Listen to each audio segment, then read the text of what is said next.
Class number 308 میں ہم انشاءاللہ تعالی سورۃ الطور اور سورۃ النجم کا ترجمہ اور تفسیر مختصراً کور کریں گے انشاءاللہ تعالی۔ سورہ الطور بھی مکی صورت ہے اور مصحف میں اس کا نمبر ہے 52، اور ظاہر ہے کہ مکی صورتیں جو ہیں وہ ان کا مرکزی ٹاپک جو ہے عقیدہ توحید اور عقیدہ آخرت کے حوالے سے ہوتا ہے، لیکن جو اب یہ قرآن پاک اپنے مصحف کے اعتبار سے کنکلوژن کی طرف جا رہا ہے تو یہ آخری جتنا پورشن ہے یہ زیادہ تر انذار بالآخرہ ہے، آخرت کے حوالے سے، التذکیر بالآخرہ یا التذکیر بالموت، یعنی مرنے کے بعد انسان کو اللہ کے حضور پیش ہونا ہے اور اپنے کیے ہوئے اعمال کا جواب دہ ہونا ہے۔ یہ مرکزی ٹاپک ہے ان ساری صورتوں کا۔ اس سے پہلے جو صورت گزری سورۃ الذاریات، اس میں بھی یہی مرکزی ٹاپک تھا، اور سورۃ الطور کے اندر بھی یہی مرکزی ٹاپک ہے۔ اس میں بھی شروع میں اللہ تعالیٰ نے چند قسمیں یاد فرمائی ہیں اور اس کے بعد پھر مقسم علیہ اس کا بیان ہوا ہے، یہ قسمیں کس کے اوپر یاد کی جا رہی ہیں۔ اللہ تعالیٰ کے لیے ہم عموماً لفظ یہ بھی استعمال کر دیتے ہیں کہ اللہ نے قسمیں کھائیں، لیکن آپ کو پتہ ہے سب کانٹیننٹ کا ایک خاص کلچر ہے، وہ کہتے ہیں نہیں اللہ تعالیٰ تو کھانے سے پاک ہے، اور اس کے اوپر بھی پورے انہوں نے ایک ڈاکٹرائن کھڑی کر دی گستاخی کی۔ تو یہ بات ٹھیک ہے کہ یعنی قسم یاد فرمائی یہ زیادہ بہتر ہے، لیکن اگر قسم کھانے کا بھی لفظ کو استعمال کرتا ہے تو یہ محاورتاً کوئی بری چیز نہیں ہے، اس سے مراد کوئی فزیکل کھانا نہیں ہے، اور جس لنگوسٹک میں ہم گفتگو کر رہے ہوتے ہیں اس میں جو آڈینس ہے اس کا کبھی گمان بھی نہیں جاتا کہ اللہ تعالیٰ کا قسم کھانے سے مراد فزیکلی کھانا ہے۔ تو اس طرح کی نیٹی گریٹیز کو پکڑ کے لوگ فتویٰ بازی بھی کرتے ہیں۔ تو اللہ تعالیٰ نے قسمیں یاد فرمائی ہیں، اور اللہ تعالیٰ قسمیں کیوں یاد کرتا ہے؟ غیر اللہ کی قسمیں ہوتی ہیں یہ۔ اللہ تعالیٰ جب غیر اللہ کی قسم یاد فرماتا ہے تو وہ ان چیزوں کو اس کے اوپر گواہ کرتا ہے۔ ہمارے لیے تو غیر اللہ کی قسم کھانا حرام ہے، اور اس حوالے سے میں نے بڑی ڈیٹیل گفتگو کی تھی مسئلہ نمبر 68 کے اندر قسم اور منت کے کفارے کے اعتبار سے۔ اعوذ باللہ من الشیطان الرجیم، بسم اللہ الرحمن الرحیم۔ والطور، قسم ہے کوہ طور کی، یعنی طور پہاڑ جہاں پر اللہ تعالیٰ اور موسیٰ علیہ السلام کی ملاقات ہوئی، اور اللہ تعالیٰ نے تختیوں کی شکل میں وہاں پر ان کو تورات جو ہے وہ ہینڈ اوور کی۔ وکتاب مستور، اور اس کتاب کی بھی قسم جو لکھی گئی ہے فی رق منشور، کھولے ہوئے ورق کے اوپر، یعنی وہ تختیوں کی شکل میں تورات کی یہ قسم یاد کی جا رہی ہے۔ حضرت موسیٰ علیہ السلام کو کوہ طور پر اللہ تعالیٰ نے ریٹن فارم کے اندر بڑی بڑی تختیاں تھیں جن کے اوپر تورات لکھی ہوئی دی تھی، اور یہ اللہ کے محبوب صلی اللہ علیہ وآلہ وسلم کی کتاب ہی واحد کتاب ہے جو کہ دل پہ اتاری گئی ہے۔ اسی لیے ہم باقی کتابوں کو ایز اے سلیبس اللہ کی کتابیں تو کہتے ہیں لیکن کلام اللہ نہیں کہتے۔ کلام اللہ کا ورڈ جو بولا گیا ہے نا اسپیسیفکلی وہ قرآن کے لیے، کیونکہ یہ اللہ تعالیٰ کی 1-to-1 گفتگو ہے اپنے محبوب صلی اللہ علیہ وآلہ وسلم کے ساتھ، اور آپ صلی اللہ علیہ وآلہ وسلم کی اسی خصوصیت کا ذکر جو ہے وہ نیو ٹیسٹمنٹ کے اندر گاسپل آف جان جو چیپٹر نمبر 14 ہے اس کے اندر ڈیٹیل کے ساتھ موجود ہے۔ عیسیٰ علیہ السلام یعنی اپنے حواریوں سے گفتگو کرتے ہوئے کہتے ہیں کہ میرا دنیا سے تمہارے لیے جانا رحمت ہے، کیونکہ جب میں جاؤں گا تو وہ ہستی دنیا میں تشریف لائیں گی جو دنیا میں میرا نام روشن کریں گے، اور وہ اپنی خواہش نفس سے کچھ نہیں کہیں گے، وہ وہی کہیں گے جو اللہ تعالیٰ ان کے اوپر وحی کرے گا۔ اور یہ سیم آیت قرآن پاک میں بھی ہے، وَمَا يَنطِقُ عَنِ الْهَوَىٰ إِنْ هُوَ إِلَّا وَحْيٌ يُوحَىٰ، اور یہ آیت انشاءاللہ تعالیٰ آج آ بھی جائے گی۔ تو یہ قرآن پاک کی ایک خصوصیت ہے کہ یہ 23 سال میں تقریباً قمری اعتبار سے نبی صلی اللہ علیہ وآلہ وسلم کے مبارک سینے پر نازل ہوئی، اور سرکمسٹانسز کے اوپر نازل ہوئی، اس سلیبس کی فارم میں نہیں تھی۔ غزوہ بدر ہوا ہے تو کنزیکٹو بات جو ہے وہ سورۃ الانفال کے اندر غزوہ بدر کی کمنٹری آ گئی ہے۔ غزوہ احد ہوا ہے تو سورہ آل عمران کے اندر اس کی کمنٹری آ گئی ہے۔ غزوہ احزاب ہوا ہے تو یعنی غزوہ خندق جسے کہتے ہیں سورۃ الاحزاب میں اس کی کمنٹری آئی ہے۔ اسی طریقے سے غزوہ تبوک کے جو پورے سینیریو کو اللہ تعالیٰ نے سورۃ التوبہ کے اندر ڈسکس کیا ہے۔ تو یہ یعنی اللہ تعالیٰ اور اس کے نبی علیہ السلام کے درمیان ایک گفتگو، اور وہ بھی جو اس وقت کے حالات و واقعات ہیں اس کے مطابق، یہ اس کتاب کا وہ ٹیسٹ ہے جو کسی اور کتاب کے اندر نہیں ہے۔ تو یہ نبی علیہ السلام کے مبارک سینے پہ نازل ہوئی اور آپ صلی اللہ علیہ وآلہ وسلم نے اسے لکھوایا۔ لیکن اس کے برعکس باقی کتابیں کیا ہیں یہ آپ دیکھ لیں سلیبس کی فارم میں، فی رق منشور، کھلے ہوئے ورق پر، والبیت المعمور، اور قسم ہے بیت معمور کی۔ یہ بیت المعمور جو ہے صحیح بخاری میں یعنی ڈیٹیل ذکر ملتا ہے کہ ساتوں آسمانوں کے اوپر ایک اور قبلہ ہے جو فرشتوں کا قبلہ ہے، جس کے گرد فرشتے طواف کرتے ہیں، اور یعنی یہ خانہ کعبہ کے ایگزیکٹ اوپر۔ تو یہ اس کی بھی قسم اللہ تعالیٰ نے یہاں پر یاد فرمائی ہے کہ جو فرشتوں کا قبلہ ہے۔ والسقف المرفوع، اور بلند چھت کی یعنی آسمان کی، والبحر المسجور، اور سمندروں کی جو لبالب بھرے ہوئے ہیں۔ یہ تو اللہ تعالیٰ کی قدرت کا ایک کرشمہ ہے جی، سمندر جو ہیں، یعنی اتنا بڑا ریزروائر اللہ تعالیٰ نے پانی کا رکھ دیا ہے، اور یعنی زمین پہ زندگی جو ہے وہ اسی کی وجہ سے۔ دو ہی بڑے سورسز ہیں، ایک سورج اور دوسرا پانی۔ یہ دو چیزیں ختم ہو جائیں تو زندگی ختم ہو جائے۔ سورج کی تپش کی وجہ سے وہ انہی سمندروں کا پانی ویپوریٹ ہوتا ہے، وہ بادلوں کی شکل میں، بارش کی شکل میں برستا ہے، برف کی شکل میں گلیشیئرز کی فارم میں ہمارے پاس سٹور ہوتا ہے، پھر اسی سورج کی تپش سے وہ پگھلتا ہے، اور یہ واٹر سائیکل مکمل ہوتا ہے۔ وہ پانی جو ہے وہ گلیشیئر سے پگھل کے دریاؤں کی شکل میں سمندر تک واپس آتا ہے، اور اسی طرح کے دریا زمین کے سوتوں میں بھی نیچے چلتے ہیں، جو ہم تو یہ ایک تربیلا ڈیم اور منگلا ڈیم کو رو رہے ہیں، ہم ہزاروں تربیلا ڈیم کے برابر زمین سے پانی نکال رہے ہوتے ہیں، اور وہ پانی بھی وہ اسی سمندروں کا پانی ہے جو اللہ تعالیٰ ایک پورے واٹر سائیکل کے ذریعے جو ہے وہ ہم تک پہنچاتا ہے۔ اب یہ قسمیں یاد فرما کے 6 قسموں کے بعد اللہ تعالیٰ فرماتا ہے ان عذاب ربک لواقع، بے شک تیرے رب کا عذاب جو ہے قیامت کے دن یہ واقع ہو کر رہے گا، ما لہ من دافع، اور اس عذاب کو کوئی ٹالنے والا نہیں ہے۔ یوم تمور السماء مورا، اس دن آسمان بری طرح سے کانپ رہا ہوگا، یعنی اللہ تعالیٰ نے اس دن کے لیے تو اپنا نام ہی کیا رکھا ہے، لمن الملک اليوم للہ الواحد القہار۔ آج کس کی بادشاہت ہے؟ اس اکیلے اللہ کی جو سب پہ چھایا ہوا ہے۔ یعنی قیامت کے دن اللہ تعالیٰ نے اپنا نام الرؤوف الرحیم نہیں رکھا بلکہ قہار۔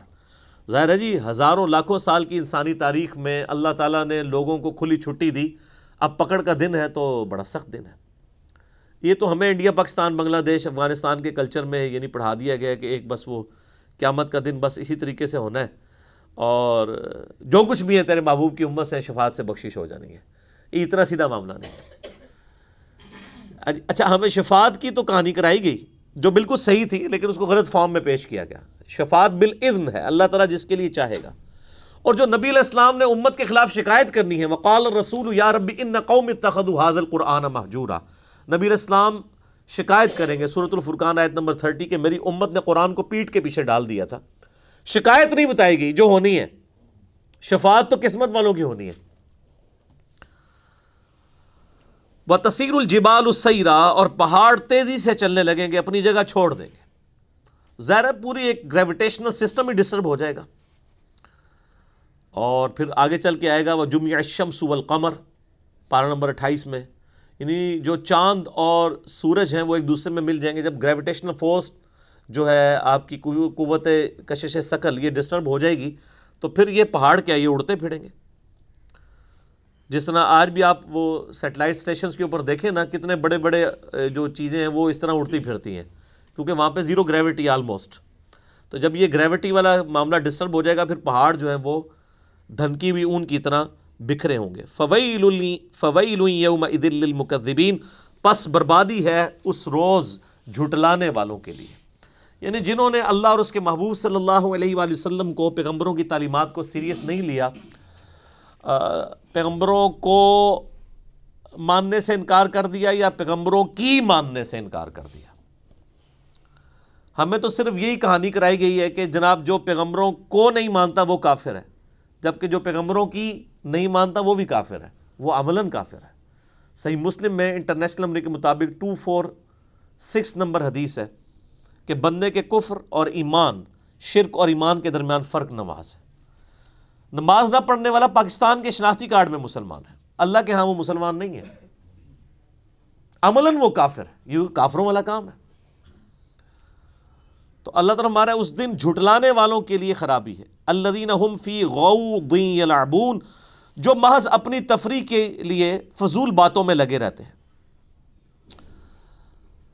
یعنی اللہ کی ذات کو سیریس نہیں لیتے، پرپز آف لائف کو سیریس نہیں لیتے کہ وہ کون سی ہستی ہے جس نے ہماری مرضی کے بغیر on the face of earth اس میریکل پلانٹ پہ ہمیں بھیجا ہے، ہم سے پوچھے بغیر اس نے ہمیں پیدا کیا ہے، ہمارے ساتھ کچھ بھی کرنے پر قادر ہے۔ جب یہ سوال انسان اس کی تلاش میں نکلتا ہے تو پھر انسان کو رات کی نیند تو برباد ہو جاتی ہے نا۔ تو جو اللہ کو سیریس لے گا وہی اللہ تک پہنچے گا۔ اللہ تعالیٰ ہمارا ہے کہ جو ہمیں سیریس نہیں لیتے ان کی کیا حال ہے، الذین هم فی خوض یلعبون، وہ اپنی تفریح والی تباہ کی باتوں میں، فضول باتوں میں لگے ہوئے ہیں۔ یوم یدعون الی نار جہنم دعا، پھر قیامت والے دن انہیں دوزخ کی آگ میں دھکے دے کر جھونک دیا جائے گا۔ ہذہ النار التی کنتم بہا تکذبون، یہ ہے وہ آگ جس کو تم دنیا میں جھٹلایا کرتے تھے۔ جھٹلانا صرف یہ نہیں ہوتا کہ ایک شخص کہے جی میں آخرت کو نہیں مانتا، میں دوزخ کو نہیں مانتا۔ جھٹلانا یہ بھی ہوتا ہے کہ ایک شخص کہے کہ میں آخرت کو مانتا ہوں پھر بھی زندگی اپنی مرضی کی گزار رہا ہے۔ جو شخص دنیا میں زندگی اپنی مرضی کی گزارے گا نا، آخرت پھر اللہ کی مرضی کی ہوگی اس کے لیے، اور جس نے دنیا میں اللہ کی مرضی کی زندگی گزاری، آخرت وہ اپنی مرضی کی گزارے گا وہاں پہ۔ یہ پورا قرآن پاک کی تھیم ہی یہی ہے، پورے کا پورا قرآن پاک کا جو تانا بانا ہے وہ اسی گرد گھومتا ہے کہ دنیا کی زندگی عارضی ہے، اصل زندگی آخرت کی ہے، تم نے اللہ کے حضور پیش ہونا ہے۔ فذکر ان نفعت الذکری سیذکر من یخشی ویتجنبها الاشقی الذی یصلی النار الکبری ثم لا یموت فیہا ولا یحیا قد افلح من تزکی، بے شک کامیاب وہ ہوا، فلاح وہ پا گیا جس نے اپنا تزکیہ کر لیا، وذکر اسم ربہ فصلی، اور اپنے رب کا نام لے کر نماز پڑھی۔ بل تؤثرون الحیات الدنیا، لیکن تمہارا اصل مرض یہ ہے کہ تم دنیا کی زندگی کو پرائورٹی دیتے ہو، ترجیح دیتے ہو۔ والآخرۃ خیر وابقی، جبکہ آخرت بہتر بھی ہے اور ہمیشہ رہنے والی بھی ہے۔ ان ھذا لفی الصحف الاولی، بس یہی ایک یونیورسل ٹروتھ، یہ کانٹے کی بات تھی جو اگلے صحیفوں میں بھی ذکر ہوئی تھی، صحف ابراہیم و موسیٰ، چاہے وہ قرآن سے پہلے موسیٰ علیہ السلام کے صحائف ہوں یا ابراہیم علیہ السلام کے، ایک ہی یونیورسل ٹروتھ، ایک ہی کانٹے کی بات تھی۔ قرآن پاک نے ان ساری دعوت کو ایک جملے میں لپیٹ دیا، بل تؤثرون الحیات الدنیا والآخرۃ خیر وابقی۔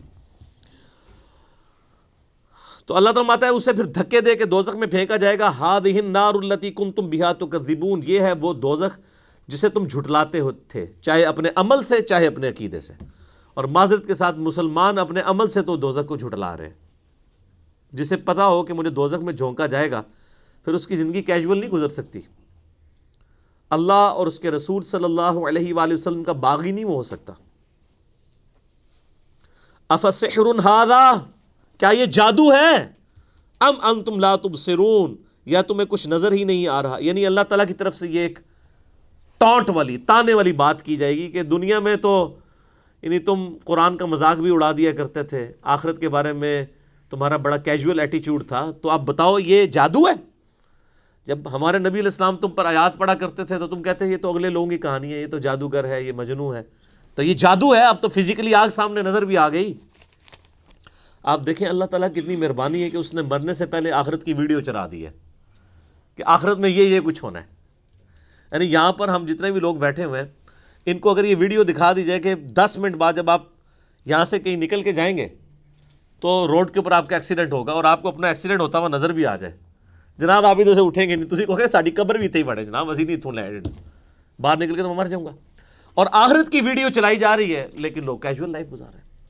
اس سے بڑی مثال میں دیتا ہوں، یعنی دنیا میں ابھی یہاں پہ جتنے بھی 60-70 قریب لوگ بیٹھے ہیں، میں کہوں جی میں نے ایک گولی چلانی ہے، ایک گولی جس کو بھی لگ جائے، میں کہتا ہوں جی 1000 بندہ بھی بیٹھا ہو نا سامنے اور میں کہوں میں نے ایک گولی چلانی ہے جس کو بھی لگ جائے، تو کوئی شخص نہیں سوچے گا کہ یار 1000 بندے ہیں منو ہی لگنی ہے آگے، کسی اور نہیں لگے گی، یار تھوڑے اور بندے بیٹھے نے، تو وہ سارے اٹھ کے دوڑ لگائیں گے۔ لیکن آخرت کا معاملہ بالکل الٹ ہے۔ بخاری مسلم میں حدیث ہے کہ آدم علیہ السلام کو کہا جائے گا کہ جنتیوں اور دوزخیوں کو الگ کرو، پوچھا جائے گا کتنے جنتی اور کتنے دوزخی، تو کہا جائے گا کہ ہر 1000 میں سے 999 دوزخی اور صرف ایک جنتی۔ اور بخاری اور مسلم کے الفاظ ہیں کہ یعنی جو بچے بھی ہیں نا وہ بھی غم کے مارے بوڑھے ہو جائیں گے کہ یہ کیا ہو گیا معاملہ۔ اور لیکن یہاں نہیں، یہاں تو کہہ رہے خیر ہے یار وہ ایک میں ہی ہوں گا، جو کچھ بھی ہے تیرے محبوب کی امت سے ہے۔ عقل نہ ہوئے تو موجہ ہی موجہ، عقل ہوئے تو سوچے ہی سوچا، عقل ہوگی تو پھر سوچ آئے گی نا۔ اصلوہا فاصبروا او لا تصبروا سواء علیکم، اب چلو اس دوزخ میں، چاہے صبر کرو یا نہ کرو، تمہارے لیے دونوں برابر ہے، تمہارے پاس کوئی چارہ ہی نہیں ہے نا، کیا کرو گے؟ صبر کرو یا نہ کرو، چیخو چلاؤ یا خاموشی اختیار کرو، یہ عذاب تمہارا مقدر ہے۔ اللہم اجرنا من النار، اللہم اجرنا من النار، اللہم اجرنا من النار، آمین۔ اللہم من احییتہ منا فاحیہ علی الاسلام ومن توفیتہ منا فتوفہ علی الایمان، آمین۔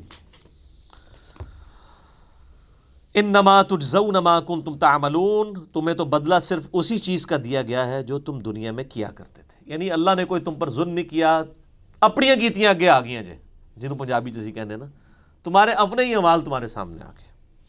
ان المتقین فی جنات و نعیم، اب سائملٹینیس کنٹراسٹ آ رہا ہے، یہ تو یعنی دوستیوں کا ذکر تھا، اب اہل تقوی کا، جو اللہ کے خوف کی وجہ سے، جنہوں نے زندگی میں بڑا اللہ تعالیٰ کو سیریس لیا، ہر معاملے میں کرٹیکلی چیزوں کو دیکھا کہ کہیں اس سے خدا ناراض نہ ہو جائے اور ان چیزوں سے بچے، ڈر اختیار کیا، ایسے متقی لوگ فی جنات و نعیم، باغوں میں ہوں گے اور اللہ کی نعمتوں میں، فاکہین بما آتاہم ربہم، وہ خوب مسرور ہو رہے ہوں گے، خوش ہو رہے ہوں گے ان نعمتوں پہ جو انہیں ان کے رب نے دی ہوں گی۔ ووقاہم ربہم عذاب الجحیم، اور سب سے بڑی نعمت یہ کہ ان کا رب ان کو بچا لے گا دوزخ کے عذاب سے۔ سب سے بڑی نعمت یہ ہے سر، دیکھیں جب آپ دعا مانگتے ہیں، کیا دعا مانگتے ہیں؟ ربنا آتینا فی الدنیا حسنہ وفی الآخرۃ حسنہ، اے اللہ ہمیں دنیا میں بھی بھلائیاں عطا فرما اور آخرت میں بھی، وقنا عذاب النار، اور آخرت کی سب سے بڑی بلائی عطا فرما کے دوزخ کے آگ سے بچا لے۔ یعنی آخرت کی سب سے بڑی کامیابی جو ہے وہ دوزخ کی آگ سے بچنا ہے۔ جنت کی نعمتوں والا تو معاملہ ہی، تو جس نے دوزخ کا عذاب دیکھ لیا وہ تو کہے گا یا اللہ مجھے جنت میں نہ بھی بھیج، دوزخ سے نکال لے تو میرے لیے یہی جنت ہے۔ تو اللہ تعالیٰ فرماتا ہے سب سے بڑا تو ان کے لیے اللہ کا رحم اور اللہ کی نعمت یہ کہ انہیں دوزخ کے عذاب سے بچا لیا جائے گا۔ کلوا واشربوا ہنیئا بما کنتم تعملون، کھاؤ پیو خوب مزے لے کر ان نیکیوں کے بدلے میں جو تم دنیا میں کیا کرتے تھے، وہ اعمال، یعنی اعمال کے بدلے میں جنت ملی۔ اچھا قرآن پاک میں آپ دیکھیں بار بار ذکر ہوا ہے، جب بھی جنت کا ذکر ہوا ہے، آخرت کا ذکر ہوا ہے تو عمل کے ساتھ، لیکن ہمیں بالکل الٹی کہانی کرا دی گئی ہے، ہمیں کبھی عمل کی طرف نہیں ترغیب دلائے گی، شفاعت یعنی بزرگ، پتہ نہیں کیا کیا الفاظ، یعنی کیا کیا ڈاکٹرائن کھڑی کر دی ہیں۔ قرآن پاک بغیر عمل کے بات ہی نہیں کرتا، لیکن یہ بھی یاد رکھیے کہ محض عمل بھی کافی نہیں ہے، عمل میں بھی کمزوری رہ جاتی ہے، اللہ کی رحمت بھی کمپنسیشن کے لیے ضروری ہے، کیونکہ صحیح بخاری اور مسلم کی حدیث ہے، متفق علیہ حدیث ہے کہ کوئی شخص بھی محض اپنے اعمال کی بنیاد کے اوپر جنت میں نہیں جائے گا۔ یعنی یہ نہیں آپ نے فرمایا کہ اعمال نہیں کرنے، یہ کہا کہ اعمال کرنے کے بعد بھی تکبر کا شکار نہیں ہونا، خدا سے بے نیاز نہیں ہونا کبھی بھی، وہ اللہ ہی ہے جو بے نیاز ہے سب سے۔ تو کوئی بھی شخص محض اپنے اعمال کی بنیاد پہ جنت میں داخل نہیں ہوگا جب تک کہ اللہ کی رحمت شامل حال نہ ہو۔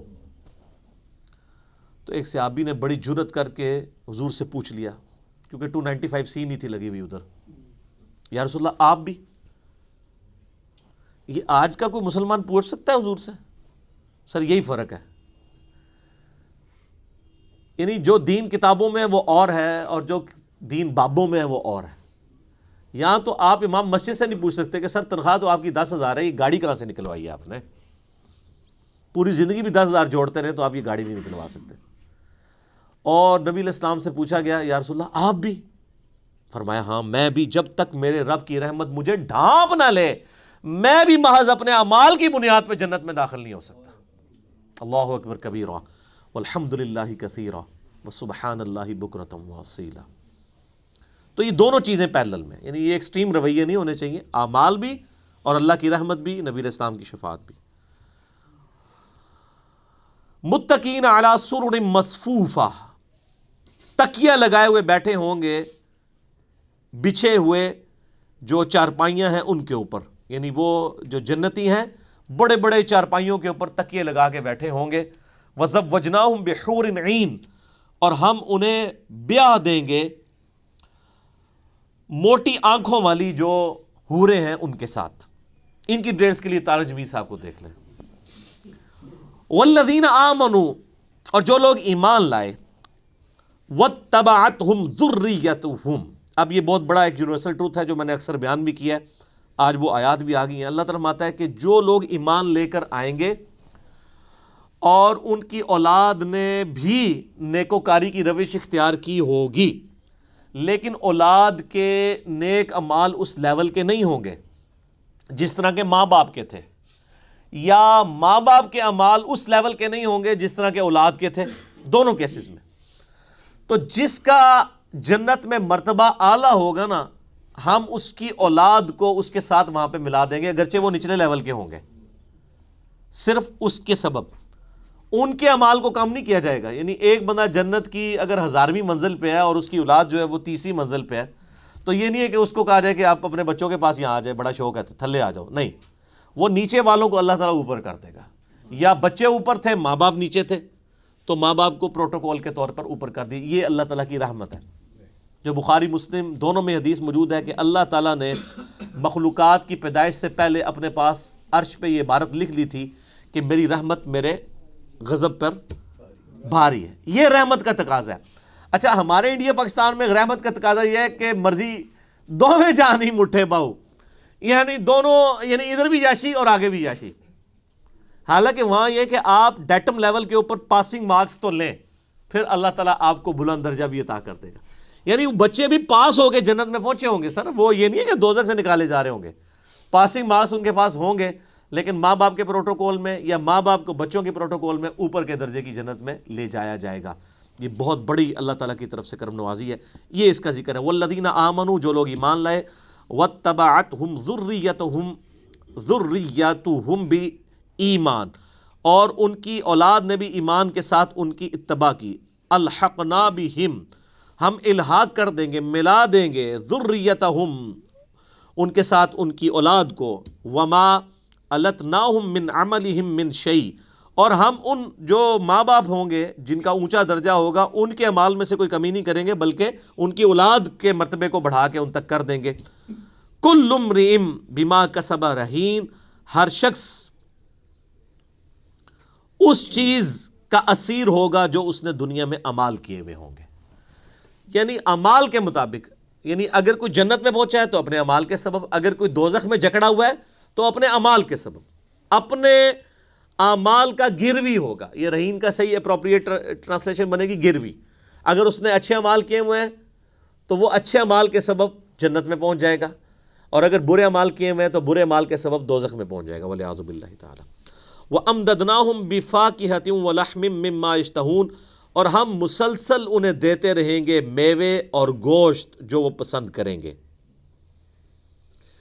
میرا یوٹیوب کے اوپر ایک کلپ بھی ہے غامدی صاحب سے اللہ تعالیٰ کے متعلق ایک مشکل سوال. اس میں نے ان سے کوئی ڈسکشن کی تھی، چھوٹی سی وہ ویڈیو بھی ہے. پھر اس کے اوپر میں نے اپنے کامنٹس بھی کیے تھے. میں نے ایک بہت بڑا دعویٰ کیا تھا کہ اللہ تعالیٰ جنت میں ہر اس انسان کو جو جنت میں پہنچنے میں کامیاب ہو جائے گا،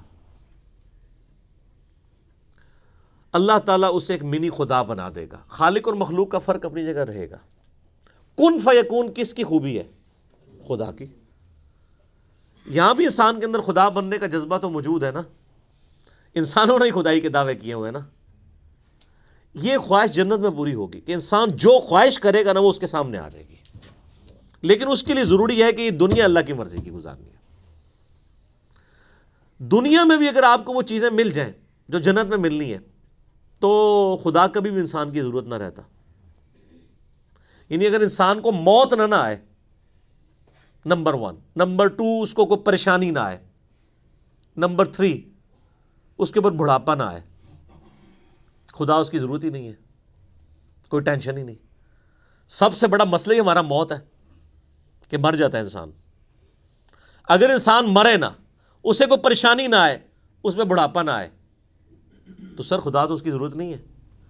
اور جنت میں یہ سب کچھ اللہ تعالیٰ جاتے ہی دے دے گا۔ بخاری مسلم دونوں میں حدیث ہے، جنت میں جب داخلہ ہوگا اللہ کی طرف سے ایک ندا کرنے والا ندا کرے گا کہ جنتیوں تمہارے لیے مبارک ہے، آج کے بعد تمہیں کبھی موت نہیں آئے گی، ہمیشہ زندہ رہو گے۔ آج کے بعد تم کبھی بوڑھے نہیں ہوگے، ہمیشہ جوان رہو گے، 30 سال کی عمر ہوگی۔ آج کے بعد تم کبھی بیمار نہیں پڑو گے، ہمیشہ تندرست رہو گے۔ اور چوتھی تو اتنی بڑی خوشی ہے جس سے بڑی کوئی خوشی نہیں کہ آج کے بعد اللہ تم سے کبھی ناراض نہیں ہوگا۔ یعنی جنت میں آپ جو بھی کر لیں اللہ آپ سے ناراض نہیں ہوگا۔ دنیا میں مرد کے لیے سونا حرام ہے، جنت میں سونے کے کنگن اللہ تعالیٰ خود پہنا رہا ہے۔ دنیا میں شراب حرام ہے، جنت میں پاکیزہ شراب پلائی جا رہی ہے، آگے ذکر بھی آ جائے گا۔ یعنی جنت میں کوئی شریعت کی پابندی نہیں ہے، کوئی بھی پابندی نہیں، جو کچھ بھی کریں گے وہ جواز کے درجے میں ہی ہوگا۔ اور انفینٹ، نہ ختم ہونے والی زندگی۔ صحیح مسلم میں حدیث ہے کہ دنیا اور آخرت کی مثال اس طرح ہے کہ تم میں سے کوئی شخص سمندر میں پانی میں انگلی ڈبوئے، اس کے ساتھ جو پانی لگے گا وہ دنیا کی زندگی ہے، اور سمندر انفینٹ، نہ ختم ہونے والی آخرت کی زندگی، بلکہ وہ ایسی زندگی ہے کہ انسان سب کچھ بھول جائے گا۔ میں نے مسئلہ نمبر 120 ہے میرا ریکارڈڈ، اہل ایمان کی 12 خصوصیات اللہ کے ولیوں کی۔ ایک ولی وہ ہیں جو آپ نے اور آپ کے آباء و اجداد اور میرے آباء و اجداد نے بنائے ہوئے ہیں، ایک وہ ولی ہیں جو قرآن میں سورۃ الفرقان میں ہیں، ان کی 12 نشانیاں۔ اس میں نے ڈیٹیل سے یہ حدیثیں بیان کی تھی کہ قیامت والے دن صحیح مسلم میں آتا ہے کہ ایک ایسا شخص جس نے دنیا میں بڑی عیاشی کی زندگی گزاری ہوگی نا، اور خدا کو سیریس نہیں لیا ہوگا، اللہ تعالیٰ فرشتوں کو کہے گا کہ ذرا اس کو ایک پھیرا لگواؤ نا دوزخ کا، صرف ایک پھیرا۔ ایک پھیرا اس کا جب دوزخ کا لگے گا نا، جو دوزخ کا عذاب دیکھے گا نا وہ، تو اللہ تعالیٰ اس سے پوچھے گا، ہاں بھائی کوئی دنیا میں تو نے راحت کی زندگی گزاری؟ وہ کہے گا یا اللہ تیری عزت کی قسم میں نے تو زندگی کبھی راحت کی گزاری ہی نہیں تھی۔ یعنی وہ دوزخ کا ایک پھیرا اس کی پوری دنیا کی زندگی کے نشے کو کافور کر دے گا۔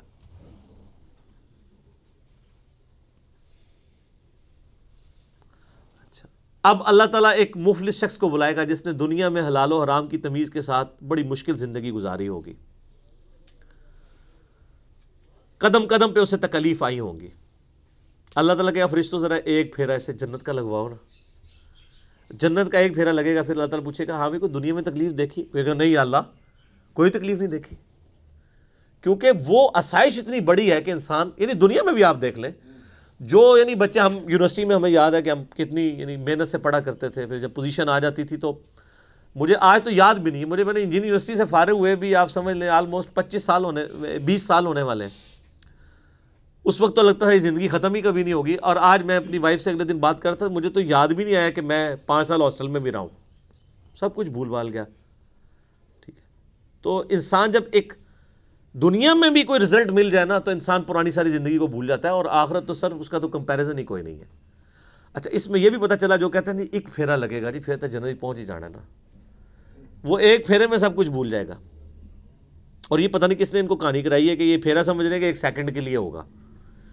جس کو شوق ہے نا تو وہ، جس کو پھیرے کا شوق ہے نا ایک پھیرے کا، تو وہ روزانہ صرف 3 سیکنڈ کے لیے موم بتی کے فلیم کے اوپر ہاتھ رکھ کے بتا دے، گن کے، اگر 3 پہ کوئی رکھ سکتا ہے تو 10 کی پریکٹس شروع کر دے، کیونکہ 50,000 سال کا تو سر قیامت کا دن ہے، 50,000 سال کی آپ کی پریکٹس ہونی چاہیے موم بتی کے اوپر ہاتھ رکھنے کی۔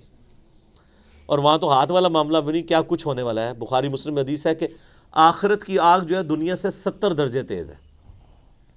یہ تو علیحدہ سے ایک ٹاپک ہے، پھر وہ صورتیں مکمل نہیں ہوں گی۔ تو اللہ تعالیٰ ہمارا ہے کہ جو جنتی لوگ ہیں ان کو تو ہم ان کو من پسند میوے دیں گے اور گوشت جو وہ پسند کریں گے۔ یتنازعون فیہا کأسا لا لغو فیہا ولا تأثیم، وہ وہاں پر شراب کے جام چھینا چھپٹی کر رہے ہوں گے جس میں نہ کوئی لغویت ہوگی نہ کوئی گناہ کی بات، یعنی ایسی شراب نہیں ہوگی جس سے نشہ آ جائے۔ اور وہ ایک دوسرے کے ساتھ، جس کو کہتے ہیں نا کھیل کے انداز میں، ایک دوسرے سے شراب کے جام چھین رہے ہوں گے، لڑائی کے طور پہ نہیں، ایک انجوائے کرنے کے لیے۔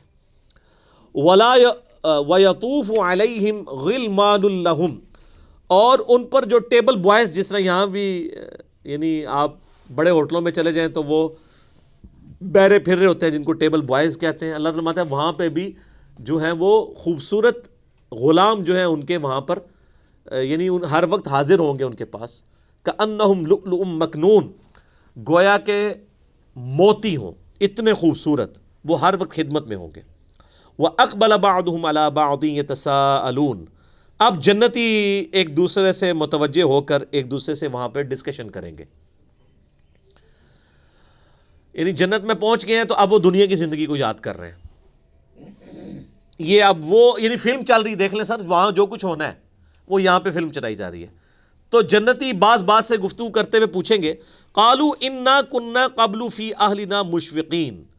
تو کہیں گے ہم یہ جو جنت میں پہنچ گئے نا، ہم اپنے گھر والوں میں بھی جب رہا کرتے تھے تو وہاں بھی ڈرتے رہتے تھے کہ کہیں اللہ تعالیٰ ہمیں دوزخ میں نہ پھینک دے. تو سر پھر تسی پہنچنا سی نا جنت وچ، جنہیں کہنا سی نہیں جی بخشے بخشایا سی، وہ تو ہون کے دوزخ وچ. تو جو دنیا میں بھی ڈرتے رہے کہ پتہ نہیں میرے ساتھ کیا بننا ہے، یہ اللہ ہمارا ان کی نشانی، جنتیوں کی نشانی کیا ہے؟ بے فکرے لوگ نہیں ہیں. وہ لوگ ہیں وہ کہیں گے کہ ہم تو دنیا میں بھی ڈرتے رہتے تھے کہ پتہ نہیں کیا بنے گا. فمن اللہ علینا، تو اللہ کا تو بڑا کرم ہوا ہے وہ ہم پر. ووقانا عذاب السموم، کہ اللہ تعالیٰ نے ہمیں گرم لو کے عذاب سے بچا لیا. یعنی وہ جنت میں پہنچ کے بھی کہہ رہے ہوں گے کہ یا اللہ تیرے ہی فضل ہے. اور اللہ تعالیٰ کتنا قدردان ہے، اللہ تعالیٰ فرمائے گا تیرے اعمال ہیں. بندہ کہے گا یا اللہ تیرا فضل ہے. بندے کا ایٹیچیوڈ یہ ہے کہ اللہ تیرا فضل ہے، اور اللہ تعالیٰ اتنا قدردان ہے کہ اللہ تعالیٰ فرمائے گا تیرے اعمال ہیں. انا کننا من قبل ندعوہ، بے شک ہم دنیا میں بھی اللہ سے دعا کیا کرتے تھے. انہ هو البر الرحیم، بے شک وہ احسان کرنے والا اور رحم فرمانے والا ہے. یعنی وہ جنتی کہیں گے کہ ہم دنیا میں بھی اللہ تعالیٰ سے جنت مانگا کرتے تھے، اللہ کی طرف متوجہ رہا کرتے تھے، اللہ کو پکارا کرتے تھے، آج اللہ نے ہمیں اس منزل مقصود تک پہنچا دیا. فذکر، اے نبی علیہ السلام آپ نصیحت کرتے رہے. فما انت بنعمت ربک بکاہن ولا مجنون، آپ اپنے رب کی نعمت سے نہ تو کاہن ہیں اور نہ ہی مجنون ہیں. نعوذ باللہ. یعنی کافر کہتے تھے کہ ان کے اوپر کوئی آسیب کا اثر ہو گیا. تو اللہ تعالیٰ ہمارے آپ اپنے رب کے فضل سے نہ تو کاہن ہیں نہ مجنون ہیں. آپ اپنے دعوت کا کام جاری رکھیں.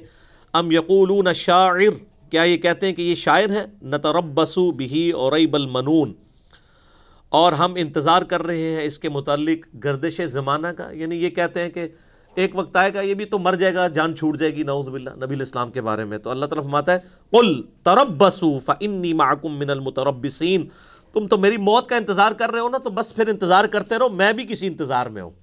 کہ اللہ نے بھی مجھ سے وعدہ کیا ہے هو الذی ارسل رسولہ بالہدی ودین الحق لیظہرہ علی الدین کلہ.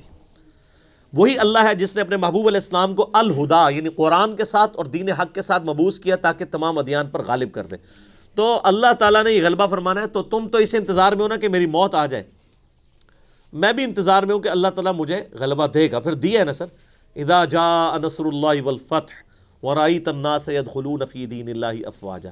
عرب کی سرزمین میں تو غلبہ ہو گیا تھا، اور پھر دعوت کو اللہ تعالیٰ نے اس طرح سپورٹ کیا کہ جب کہ ہزاروں لوگ مرتد ہو گئے، اس کے باوجود خلفائے راشدین کے ذریعے اللہ تعالیٰ نے رومن اور پرشین امپائر کو گرایا.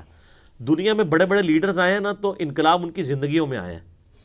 ہمارے نبی علیہ السلام کی وفات کے بعد انقلاب آیا ہے جو انٹرنیشنل لیول پہ ہے.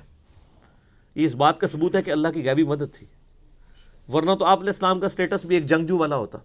میرا ایک یوٹیوب پہ کلپ ہے اس حوالے سے، بڑی میں نے کرٹیکل ڈسکشن کی ہے.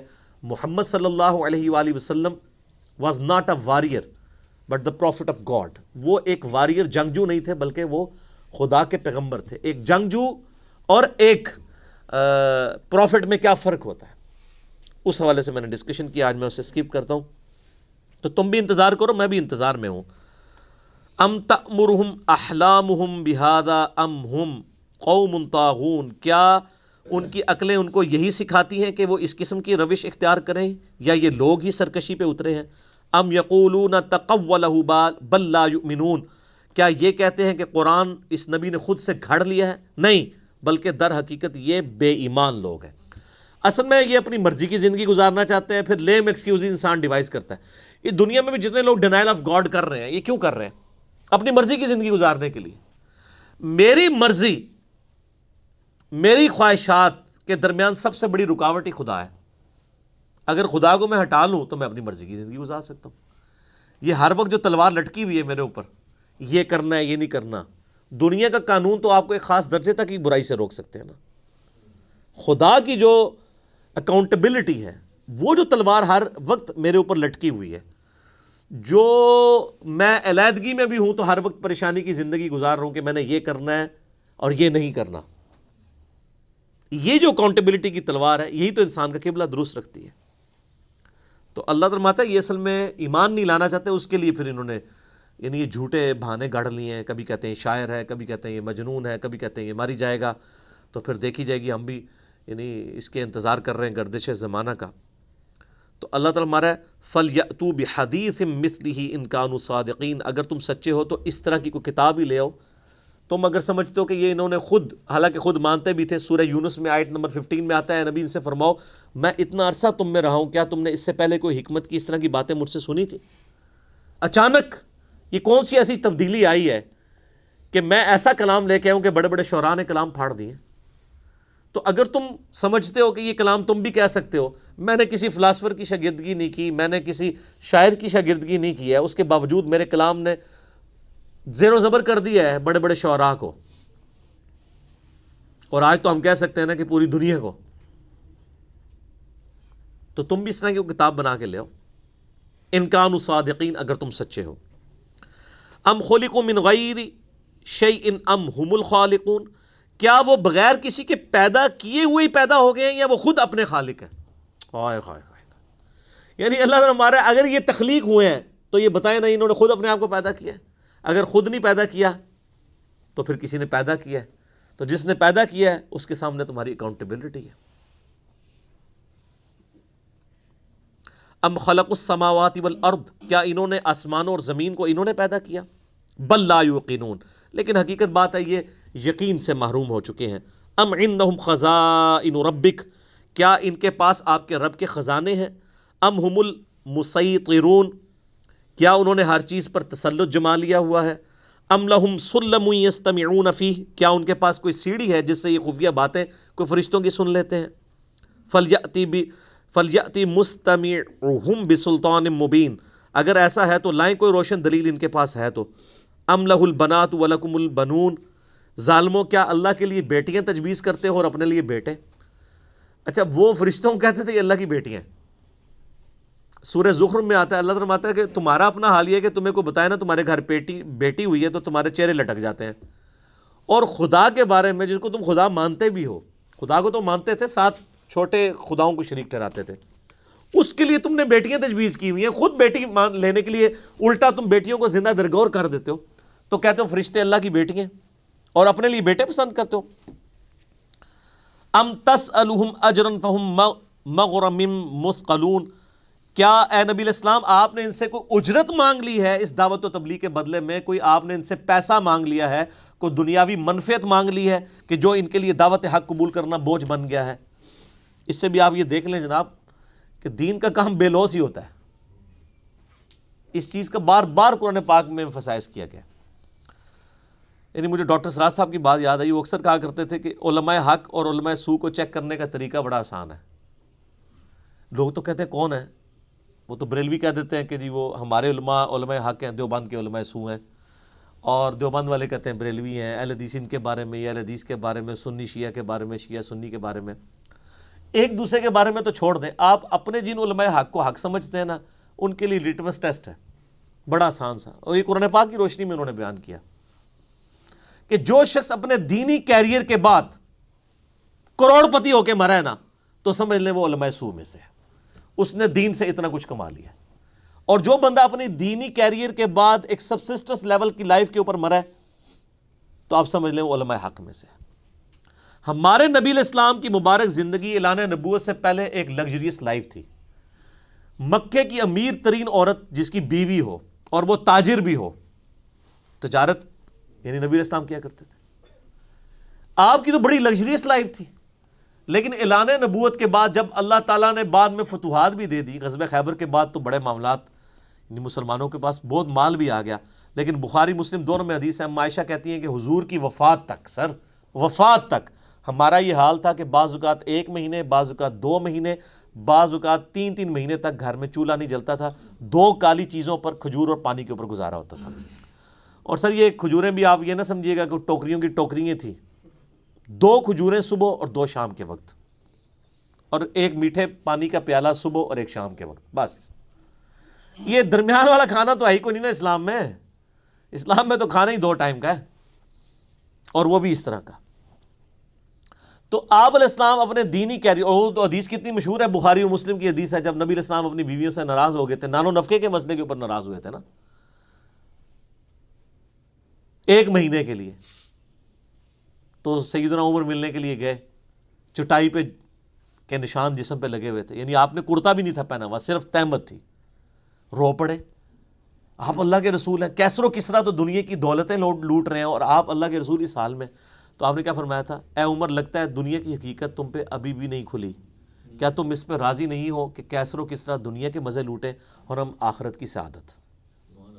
اچھا, یہ حدیثیں بھی جو بیان کر رہے ہوتے ہیں نا, وہ حدیث بیان کر کے اگر ممبر سے نیچے اترے نا ان کو کہ سر آپ کی زندگی میں تو ہمیں کچھ بھی نہیں نظر آ رہا.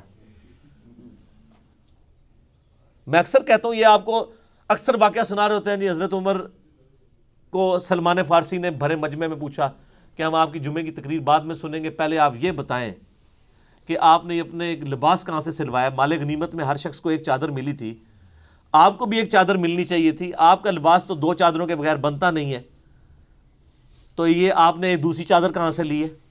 یعنی خیانت ہے نا اگر آپ نے مال غنیمت میں تصرف کیا. تو حضرت عمر نے کہا کہ میرا بیٹا جواب دے گا. بیٹے نے کھڑے ہو کے کہا کہ میں نے اپنے حصے کی یہ چادر دی تھی. سر یہ واقعہ جو مولوی بیان کر رہا ہوتا ہے نا, وہ جیسے ہی بیان کر کے ممبر سے نیچے اترے نا, اس سے آپ صرف یہ پوچھ دیں کہ سر یہ آپ نے گاڑیاں کہاں سے لی ہیں, تو دیکھیں اس کے مریدین آپ کا کیا اکرام مسلم کریں گے.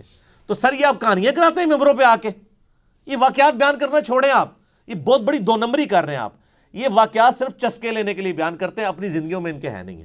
ہم سے آگے پوچھیں نا, ہم آپ کو بتائیں گے ہماری جو یعنی ہمارے جو فائنینشیل سٹیٹس ہے اس سے لوسٹ ہی ہماری زندگی گزر رہی ہے اللہ کے فضل سے. ہم نے تو اپنے دینی کیریئر سے کوئی چیز نہیں کمائی ہے. تو پھر آپ ان لوگوں سے کیسے ایکسپیکٹ کریں گے 3-3 4-4 کروڑ روپے کی گاڑیوں میں بیٹھ کے اور 10-10 کروڑ کی کوٹھیوں میں بیٹھ کے جناب تزکیہ نفس کی باتیں کرنا اور اللہ اور اس کے محبوب کی باتیں کرنا. سر یہ بہت آسان کام ہے سر. سبسسٹنس لیول کے اوپر لائف گزارتے ہوئے پھر دین کا کام کرنا یہ مشکل کام ہے. تو اے نبی آپ نے کچھ ان سے کوئی معاوضہ طلب کر لیا ہے جو ان کی حالت ہو گئی ہے. ام عندہم الغیب, کیا ان کے پاس کوئی غیب کا علم ہے. فہم یکتبون, جو وہ لکھے جاتے ہیں. ام یریدون کیدا, کیا وہ آپ کو فریب دینا چاہتے ہیں. فالذین کفروا ہم المکیدون, جو کفر اختیار کیے ہوئے ہیں وہ خود فریب کا شکار ہو جائیں گے. ظاہر جی اس سے بڑا فریب کسی شخص کے ساتھ کیا ہو جائے کہ اس کو آخرت میں جا کے پتہ چلے. ادھر تو لوگ کہہ دیتے ہیں نا کہ جناب کو آگے جا کے پتہ لگے کون ٹھیک ہے, آگے جا کے پتہ نہیں لگے گا, لگ پتہ جائے گا. ادھر پتہ چلنا چاہیے کہ کون سچ ہے اور کون غلط ہے. ام لہم الہ غیر اللہ, کیا کوئی اللہ کے علاوہ بھی الہ ہے ان کے لیے. سبحان اللہ عما یشرکون, پاک ہے اللہ اس شرک سے, بہت بلند ہے جو یہ کرتے ہیں. وَإِن يَرَوْا كِسَفًا مِّنَ السَّمَاءِ سَاقِطًا, اگر وہ آسمان سے کوئی ٹکڑا گرتا ہوا دیکھیں تو یہ کہیں گے یقول سحاب مکروم, تو کہیں گے یہ تو بادل ہے تہ در تہ.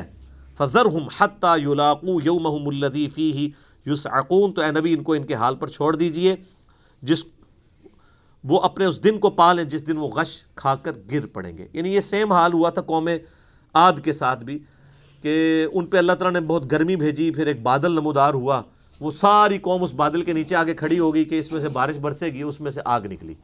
تو اللہ تعالیٰ نے بتایا کہ ڈر جاؤ, تم پر بھی عذاب آ سکتا ہے اس طرح کا. بہرحال اس دفعہ تو سنت بدلی نا, اللہ تعالیٰ نے یعنی عذاب استیصال کافروں پر قتال کی شکل میں مسلط ہوا. بہرحال آخرت کا عذاب تو باقی ہے. یوم لا یغنی عنہم کیدہم شیئا ولا ہم ینصرون, قیامت کے دن نہ تو ان کی کوئی فریب کاری ان کے کام آئے گی نہ ان کی کوئی مدد کی جائے گی. یہ ساری کہانیاں جو کرواتے ہیں وہ ادھر ہی ہیں. ٹھیک ہے, بڑے بڑے نیکوکاروں کی مٹی پلید ہو رہی ہوگی جنہوں نے دنیا میں نیکوکاری کے لبادے اوڑے ہوئے ہوں گے, اور بڑی بڑی دینی جماعتوں کے جو امیر ہیں وہ آپ کو دوزخ میں نظر آ رہے ہوں گے. حضرت صاحب تسی کتھے, پھر وہ پوچھ رہے ہوں گے نا سر اسی تے ہیں تسی کتھے. ظاہر ہے کہ جو پیچھے لگے ہوئے تھے انہی کے وہ ادھر ہی ہوں گے نا جہاں ان کے حضرت صاحب نے جانا ہے. ٹھیک ہے نا. تو اللہ تعالیٰ ہمارا کہ اس دن کوئی فریب کاری کام نہیں آئے گی.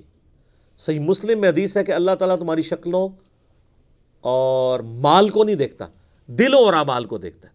یہ شکلوں سے تو ہم پبلک کو دھوکہ دے سکتے ہیں, یہاں بھی دیکھ لیں کس طرح لوگوں نے شکلوں سے دھوکے دیے ہوئے. کہتے کتنا سونا ہے جی دیکھو, کتنا سونا ہے. میں ایمانداری کی بات کرتا ہوں, ڈاکٹر ذاکر نائک اور سری سری روی شنکر کا مناظرہ ہوا ہے نا, دونوں میں سے خوبصورت کون ہے مجھے بتائیں؟ بالکل. آپ نے اگر جان نہیں اللہ کو دینی تو بے شک جھوٹ بولتے رہے, ٹھیک ہے. تو کیا خوبصورتی کے اوپر فیصلے ہونے ہیں؟ اس سے بھی ایک سٹیپ چلے جائیں آپ آگے, آپ کسی دیوبندی مفتی کو لے لیں اور بریلویوں سے پوچھیں کہ لعنت پڑی ہوئی ہے, ادھر ہی وہ بریلوی ہونے کا اعلان کر دے تو کہیں گے کتنا خوبصورت چہرہ. یہی باقیوں کا بھی حال ہے. اس شکلوں کے اوپر فیصلے ہونے ہیں میرے بھائی. یعنی ہم صحابہ کرام کے بارے میں ہمارے اس سب کانٹیننٹ کے معاشرے میں یعنی کالا رنگ کوئی اچھا نہیں سمجھا جاتا. آپ پتہ ہے جو ٹپیکل عربی ہے نا, آج بھی آپ بادیہ نشین ہیں, وہ کوئی گورے چٹے نہیں ہیں. یعنی صحابہ کرام جو ہیں یہ ان کی اکثریت کی رنگت کوئی گوری نہیں تھی. یا آپ جس طرح ہمارے جنوبی پنجاب کے لوگ ہیں نا, اس طرح کے تھے لوگ, ریگستانی علاقے کے رہنے والے. سر ادھر بھی آپ ریگستان چیک کر لینا, کسی ریگستان میں آپ کو چٹے بندے نظر آتے ہیں؟ تو اس قسم کے وہ لوگ تھے. خود ہمارے نبی علیہ السلام کا بھی رنگ بہت زیادہ صاف نہیں تھا, جس کو کہتے ہیں نا کہ بالکل سفید برف نہیں, ہمیشہ گندمی سرخ کہا جاتا ہے. پھر حضرت بلال حبشی, وہ تو ہے ہی حبشی ہے نا سر. حبشی کے آپ ناک کو پتلا نہیں کر سکتے, ہونٹ پتلے نہیں کر سکتے, رنگ سفید نہیں. کوئی سفید حبشی بھی ہوتا ہے؟ تو سر ہمارے معاشرے میں تو موٹا ناک, موٹے ہونٹ اور کالا رنگ, یہ تینوں خوبصورتی کی علامت نہیں سمجھے جاتے. شکلوں کے اوپر کہاں سے فیصلے ہونے ہیں؟ شکلوں اور مال کو نہیں, دلوں اور اعمال کو اللہ تعالیٰ دیکھتا ہے. تو صحیح مسلم میں حدیث ہے. اس دن ان کی کوئی فریب کاری کام نہیں آئے گی اور نہ ان کی کوئی مدد کی جائے گی. وَإِنَّ لِلَّذِينَ ظَلَمُوا عَذَابًا دُونَ ذَلِكَ وَلَكِنَّ أَكْثَرُهُمْ لَا يَعْلَمُونَ. اور بے شک ظالموں کے لیے دنیا کی زندگی میں بھی عذاب ہوگا, اس آخرت کے بڑے دن کے عذاب سے پہلے, لیکن اکثر لوگ اس سے بے خبر ہیں. دنیا میں اللہ تعالیٰ انہیں چھوٹی چھوٹی تکلیفیں بھیجتا ہے تاکہ لوگ اللہ کی طرف لوٹیں. یہ سورہ سجدہ میں اللہ تعالیٰ نے اپنا ایک یونیورسل ٹروتھ بیان کیا ہے کہ ہم دنیا کی زندگی میں بھی تمہیں عذاب کا مزہ چکھائیں گے تم, تاکہ اللہ کی طرف پلٹ آؤ. وَاصْبِرْ لِحُکْمِ رَبِّکَ. اے نبی آپ اپنے رب کے حکم کے مطابق چلیے اور صبر کیجئے. فَإِنَّكَ بِأَعْيُنِنَا. آپ ہماری نظروں کے سامنے ہیں. وَسَبِّحْ بِحَمْدِ رَبِّكَ حِينَ تَقُومُ. اپنے رب کی حمد بیان کیجئے اور پاکی اس کی بیان کیجئے جب آپ اٹھتے ہیں, یعنی صبح کے وقت سحری میں. وَمِنَ اللَّيْلِ. اور رات کے وقت بھی. فَسَبِّحُوا. اس کی تسبیح کیجئے. وَإِدْبَارَ النُّجُومِ. اور جب ستارے ڈوب جائیں, یعنی بالکل ستارے کب ڈوبتے ہیں؟ جب فجر کا وقت داخل ہو رہا ہوتا ہے, اس وقت بھی آپ اپنے رب کی تسبیح بیان کیا کریں. تو اس میں بڑے پیارے الفاظ ہیں. آپ صبر کیجئے. فَإِنَّكَ بِأَعْيُنِنَا. آپ ہماری نظروں کے سامنے ہیں. دنیا میں اگر آپ جس شخص کے لیے تکلیف اٹھا رہے ہو نا, اس تکلیف کے دوران اگر آپ یہ دیکھ لیں کہ وہ آپ کو دیکھ رہا ہے کہ اس کو میری وجہ سے تکلیف اٹھانی ہو رہی ہے, تو آپ کی تکلیف میں صبر آ جاتا ہے. ایک نیچرل چیز ہے. یعنی کسی کو اپنے دوست سے بہت محبت ہے, اس کے لیے اسے قربانی کرنی پڑتی ہے, اور تکلیف وہ اٹھا رہا ہے. اس دوران اس کا وہی دوست اس کو دیکھ لے جس کے لیے وہ تکلیف اٹھا رہا ہے, تو اس کو تکلیف اٹھانا آسان ہو جاتی ہے. اور اللہ تعالیٰ اپنے نبی علیہ السلام کے بارے میں فرما رہا ہے کہ آپ صبر کیجئے, آپ ہماری نظروں کے سامنے ہیں. یہ آپ کو جو تکلیفیں اٹھانی پڑ رہی ہیں ہم دیکھ رہے ہیں آپ کو آپ کے اصحاب کو. ثابت قدمی کے ساتھ آپ اپنی اس دعوت حق پر قائم رہیں. اگلی سورۃ النجم